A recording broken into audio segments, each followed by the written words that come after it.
Welcome back to PR Tech Talk. Today we'll delve into the world of I2C, a popular communication protocol used in embedded systems. We're beginning by exploring its background and architecture, including addressing and start-stop commands. Then we'll be taking a closer look and attaching a specific slave device, a temperature sensor named MCP9808. And all the necessary requirements needed for making the temperature reading out of this. Next we'll create a program on the ST nuclear board, running a Cube IDE and finally using a logic analyzer to verify the validity of what we learned in the beginning of the video. So without further delay, let's start learning. Inter-integrated circuit, or I2C for short. It's a very popular and well-spread interface. It was invented by Philips Semiconductor NXP today in 1982, and it was intended to be an internal bus for sensors, etc. It's a two-wire bus using an SDA as serial data and SCL, that is serial clock, and it's a synchronous half-duplex bidirectional bus. You can have multiple masters and multiple slaves, but normally only one master and one or more slaves are attached. And the slaves can be like ADCs, DACs, port multiplexers and various sensors. I2C supports several speeds, from 100 kilobit per second up to 5 megabit per second, but the most common is 100 and 400 kilobit per second. And that is what we will be looking into further in this one. Here we see how the bus is made. All the devices share the same VDD and ground. All the SDAs are connected and all the serial clocks are connected. And we also can see that there are two pull-up resistors on both an SDA and S serial clock. And why we have these two we will see in the next slide. Here we see the SDA, the serial clock is the same, so it's duplicated. But if we just take a look in the SDA, and on the left we have the master and on the right we have the slave. So we see that both master and slave share the same VDD and ground. And they also have this bus connected between them that we call the SDA. And that one is also pulled up via a resistor to VDD. To start a communication, the master opens its transistors and pulling the SDA line through its transistor Q1 down to ground. And that pulls the total SDA line to ground, and it's a 0 voltage on the SDA line. So this is why the pull-up resistors are critical, because if you don't have a pull-up resistor, there will be no potential on SDA at all, and then there will be no communication at all. So if we remember from the former slide, we have both the SDA and the serial clock high, and since both transistors are open and there is no communication on the bus at all, so both then lines are high. So when someone is trying to start communicating, that is normally the master, then they pull the SDA line low. And this is then indicating that SDA has a falling edge during the serial clock has a high level on its voltage there. So that is the start conditioning. And the same is true then for the condition on the right. There you have the clock already high, and then the SDA transitions from a low to a high voltage. So this is the stop condition, and you're only allowed to have this condition to change the SDA level during a clock that is high. That is the start and stop command. Otherwise, all changes on the SDA from high or low to high is only when the clock is low. So once you have indicated a start command, and then the clock have started, and I said that you are only allowed to change transitioning on the SDA when the clock has a low level. And that is what we can see here. So in the top left, we see that the SDA goes from a low level up to a high level, and it's doing that during the clock is low. And when then the clock is high, then we sample what the SDA are. And in this case, when the clock is high, the SDA also is high. So that is indicating a 1 or a high level. It's a high. And then the clock goes down again, and then the SDA takes the opportunity to change its potential down to low, and then there is a small time gap before the clock is going high again. And when the clock now then has a stable high voltage, it sends what is the SDA voltage? It's low. Okay, so this is a 0. So this is how you indicate 1 and 0 on the I2C bus. So now we have learned the start sequence, and that is what we can see in the very left here. The clock is high, and during its high phase, it's changed from a high level to a low level on the SDA. And that is then indicating the start sequence, indicated start in the bottom there. And then the clock starts firing away and gives us 9 clock cycles in this frame. And what we can see above is that we have A0 to A6, and in the end we have this RW, and in the end there is something called ACK. So the A0 to A6 are the 7-bit address for the slave. So you have 7 bits, A0 to A6, and the 7th bit is then the read-write bit. So the 7 plus the read-write bit then makes a full frame of 8-bit. Then the acknowledge bit is actually when the slave has seen that it's my address. Okay, I acknowledge it's my address. So then it pulls down the data line to low on the 9th clock cycle, and indicating that, okay, I heard you, I'm responsible, I know what to do. And also the LSB bit, the RW, it's the read-write, so it's high or low depending if you want to read or write. Here we see the MCP9808 temperature sensor development board that I will be using in application testing out the I2C. And on the left picture we see the address 0hex18. That is the base address for this device. And we also have the AD0 to AD2 that you can set address with the solder blobs on these pads. So remember these 3 for the next slide. And if we take a look on the right picture, then we can see that there are 4 pins coming out of this device, and we have the ground and VCC that we discussed earlier, and we have the serial data, and we have the serial clock.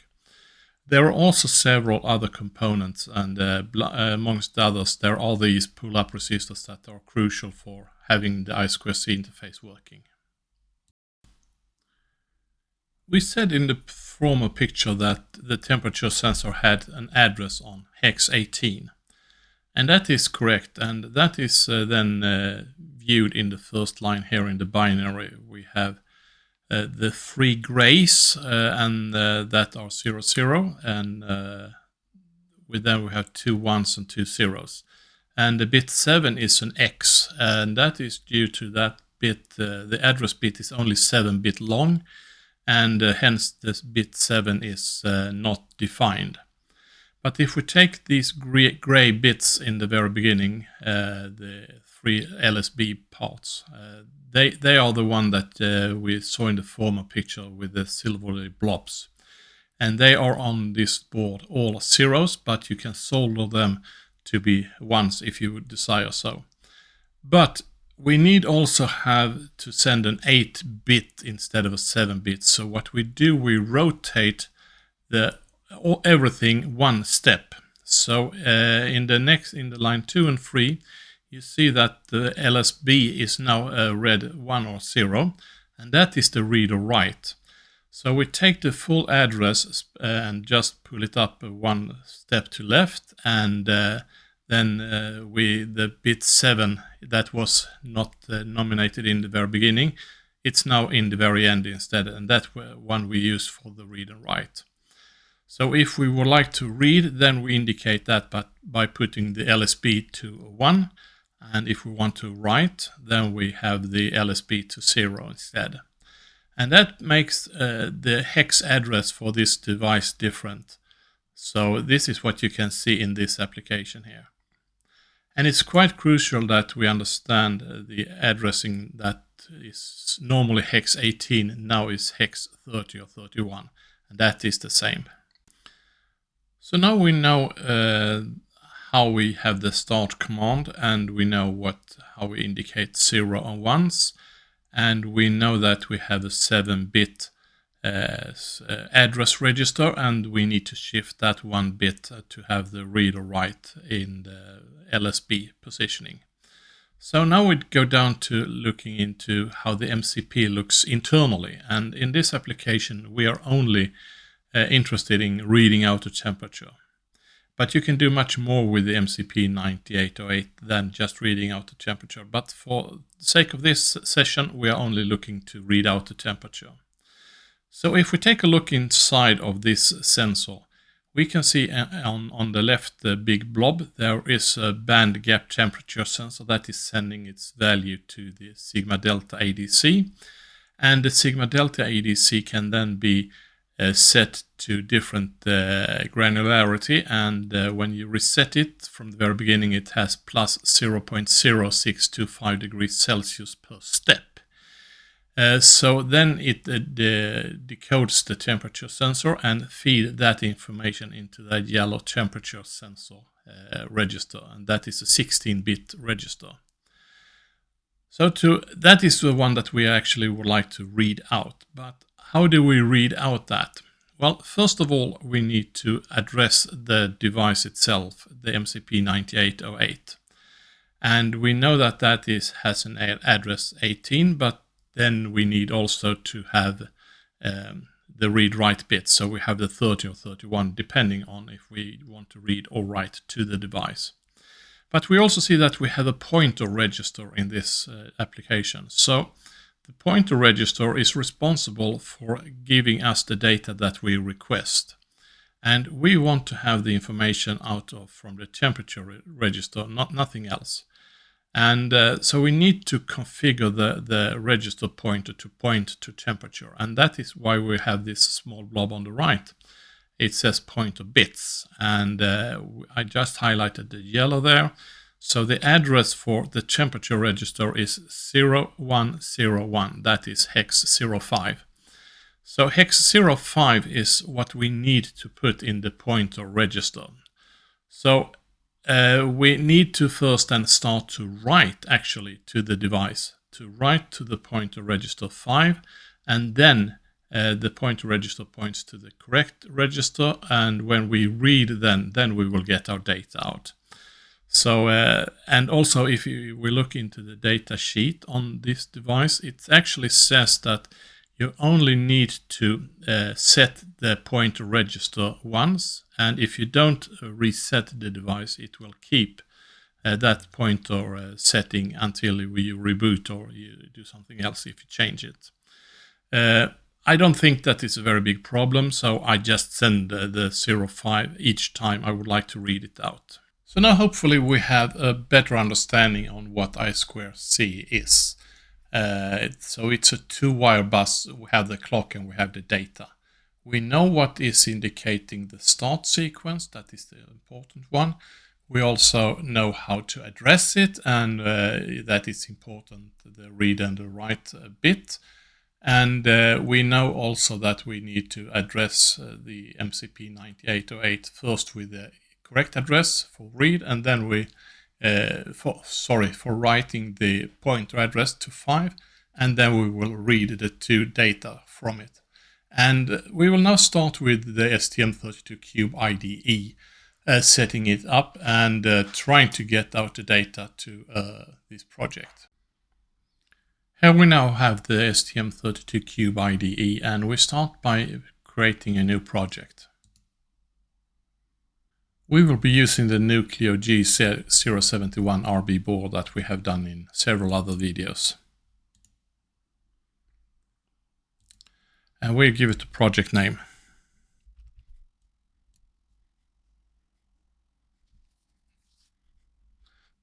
So everything is configured for us. We can change the bus clock frequency to 64 MHz and let it sort it out, and that's done. We can take a look at the system core and to see that we have the clocks in place, and we also look in for the serial wire so we can actually make some debugging on it. So now we have the clock configuration set, and we need now to also put into the I2C. And if we take a look on the Nucleo board, I will use the I2C1, and they are available on pin PB8 and PB9. So I will just go there and highlight these pins. And you see that now they are green or yellow, and they need to be green. So we go under connectivity, and we select the I2C1. And up there we do the I2C. We can also take a look on the configurations. We don't need to change anything here, but just for curiosity. So we can leave everything as it is. And it says here we have the standard mode on 100 kHz, and that is plenty for this application, so we don't need to change anything there.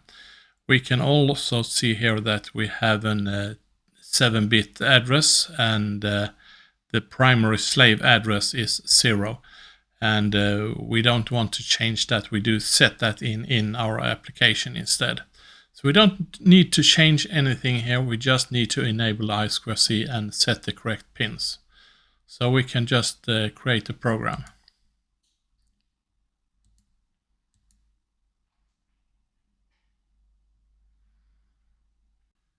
So Cube have created a program we can just build to see that there is no errors, and I don't expect there is to be anything strange there. So we can open the core folder, and we open both the include and the source folder because we are going to include 2 files there. And I have already done so. So we have the header file that we put in the include file. So I made a file called MCP9808.h, and we also have a .c file which we drag into the source folder.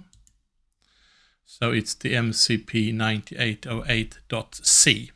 And if we start to look on the the h file, and we can see here. So it says just it's something that I created, and it has some defines here. And the define is that we're looking for is the address in this case. So we see it's the hex 18, and I make shift left with 1 point. So I rotate everything as I described in the video prior then. And then we also have the temp register that we would like to read out, and that is the hex 5. And then I also had a couple of others that I'm not using in this one, but the hex 5 is the one that we're using. And I also make the prototypes for the 2 program that I have put in the C file. So if we take the C file, and we can see here that I have the include main.h, and I create a couple of variables. I create a float for temperature, and I have 2 8-bit registers, one for 8 upper byte and one for lower byte, and that is to create the degrees per Celsius that I'm using. And we also have a structure on 3 byte data that we initialize with reset value, and reset value is hex 00, as we say here. And we also have the external I2C handler because we declare the I2C handler in the main file. So it's in the main C file. So we need to, since we're making reference to this one, we may need to make it as an external in this file. Then we have two programs here. Then we have the MCP9808 get temperature. And here, first of all, we have something called HAL status type def, and we have a variable name called status.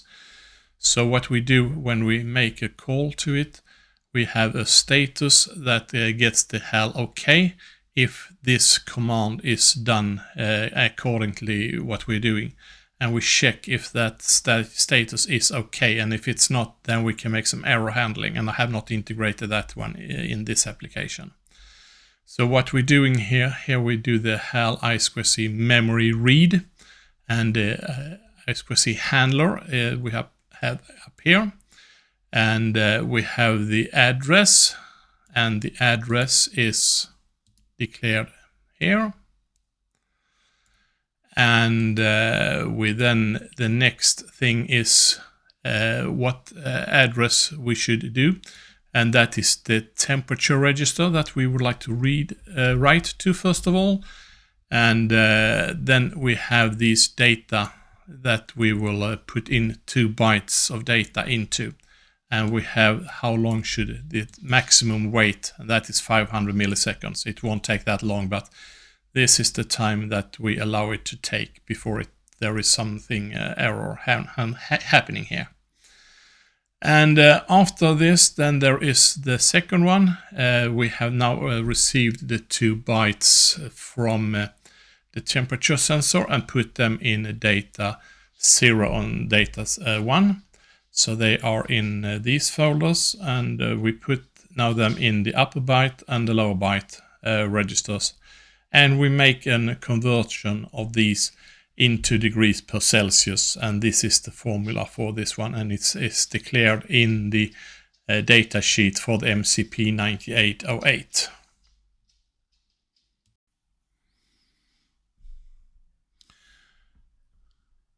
We also need to make some changes to the main C file here.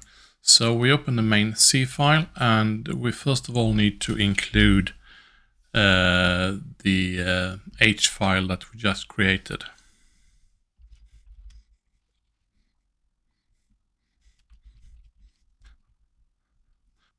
So now we have included the include file for the MCP9808.h, which we have up here.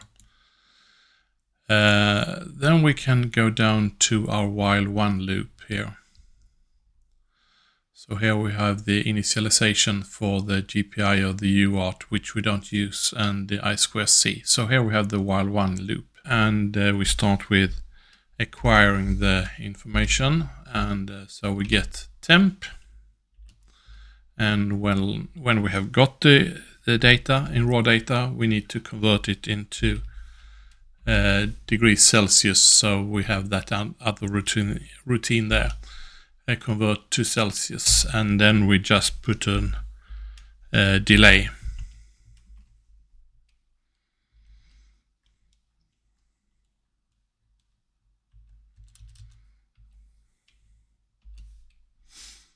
And it just loops over and over. And we can try to build this one.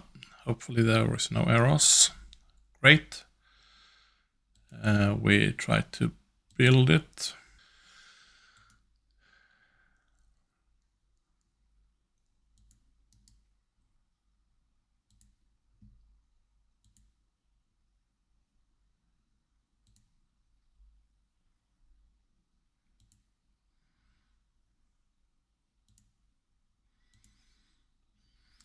There we found it. I just had to change port. And it says that there is a newer version on the available for the ST-Link, so we proceed with the update for that one. So we just click then open in update mode.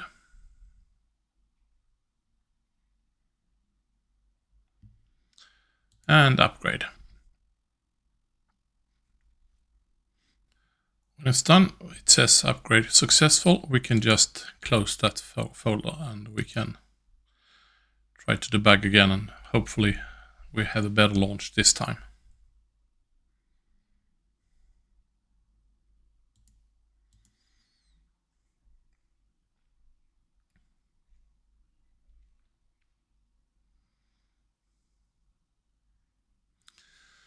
So now we are in this configuration, and we now need to have a live expression so we can actually see the value, and this temperature, that is the result.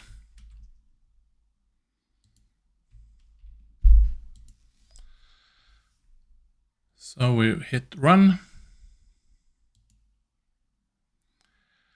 And now we can see the temperature value is 22.8 degrees. And if I touch this one, it should increase as I touch it. So it's quite, I had set it on the 1 second delay. So it's quite rapid and updating it. So that is working fine. We're getting the temperature out of the sensor, but now we would like to also take a look on how the waveforms are looking at in a logic analyzer. So I will pause this one and I will connect the logic analyzer to it.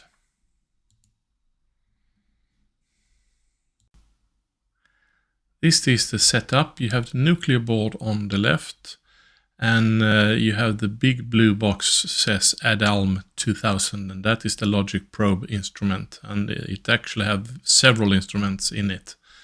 And between them you have that small board that have the MCP9808 with the I2C interface on it. Here I have captured a frame on the logic analyzer on the ADALM 2000, and this is one frame that we can look into a bit further. So if we take a look in the start, and you have the data, that is the top line here, and then you have the clock down here. You see that both lines are high, and then you have the data is going low whilst the clock is high. And so that indicates a starting sequence, indicating by this decoder with the S. So that is a starting sequence. Then you have the first clock signal here, and when the clock is then high, it samples the data line, and that is a low line, and that is why that is decoded as a 0. The next clock line, again, this is also low, so you have a low signal there as well.